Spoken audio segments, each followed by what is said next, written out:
और दूसरा देखो 3 की पावर n है और 9 की पावर n+1 है, फिर 3 की पावर थ्री माइनस n है और 9 की पावर 3 माइनस n है।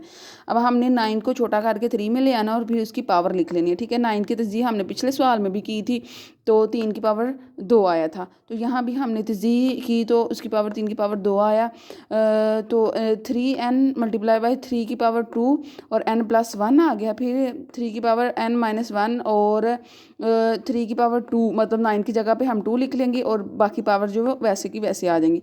फिर आगे देखो 3n × 3 2 को हम n के साथ भी मल्टीप्लाई करेंगे और 1 के साथ भी आ जाएंगे, 2n+2 और नीचे 3 माइनस n, ये जो उसकी पहले ही पावर थी उसके साथ ये वाली जो पावर है उसको भी हम उसके साथ मल्टीप्लाई कर देंगे, तो 2n-2 आ जाएगा। ये जो आपके मामू ने आपको क्वेश्चन करवाया था ना, बिल्कुल उस जैसा क्वेश्चन है।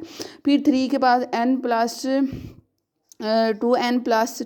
मतलब ये दोनों मल्टीप्लाई हो रही थी ना, इनकी जो पावरें थी वो भी जमा हो जाएंगी। n के साथ 2n जमा हो जाएगा और ये वाला 2 भी जमा हो जाएगा, और नीचे वाले जो है वो 3n-1 है के साथ ये वाली जो दोनों हैं ये भी जमा हो जाएंगे। ये जमा हो रहा है तो जमा लिख देंगे, ये माइनस हो रहा है तो साथ हम माइनस लिख देंगे।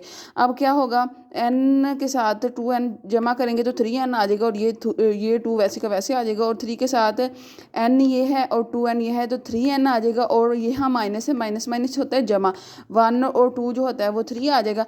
अब क्या होगा, अब यहाँ ऊपर भी 3 है नीचे भी 3 है, तो ऊपर 3 हम एक मरतबा लिखने के बाद ये वाला 3n+2 लिखने के बाद ये वाली जो दोनों चीज़ें ऊपर ले जाके हम इन पावर्स को क्या करेंगे, ये 3n नीचे प्लस हो रहा है ऊपर जाके माइनस हो जाएगा, ये माइनस नीचे माइनस हो रहा है तो ऊपर जाके प्लस हो जाएगा। अब जब वो हो गया तो माइनस और प्लस आपस में कट जाते हैं, ये जहाँ कुछ नहीं होता वहाँ प्लस होता है, तो इसके साथ प्लस है तो ये दोनों आपस में कट जाएंगे और 2 और 3 जो होते हैं वो जमा हो जाएंगे। अब ये जब जमा हुए तो आगे 3 की पावर 5, तो 3 की पावर को हम 5 को हमने 3 को 3 मरतबा ज़रब दिया, 3 3 9 9 3 27 27 81 और 81 को 3 के साथ मल्टीप्लाई किया तो आ गया 283। तो ये बेटा सिंपली से हमारा जो है आंसर आ गया। मैं आपको ये वीडियो सेंड करती हूँ इंशाल्लाह।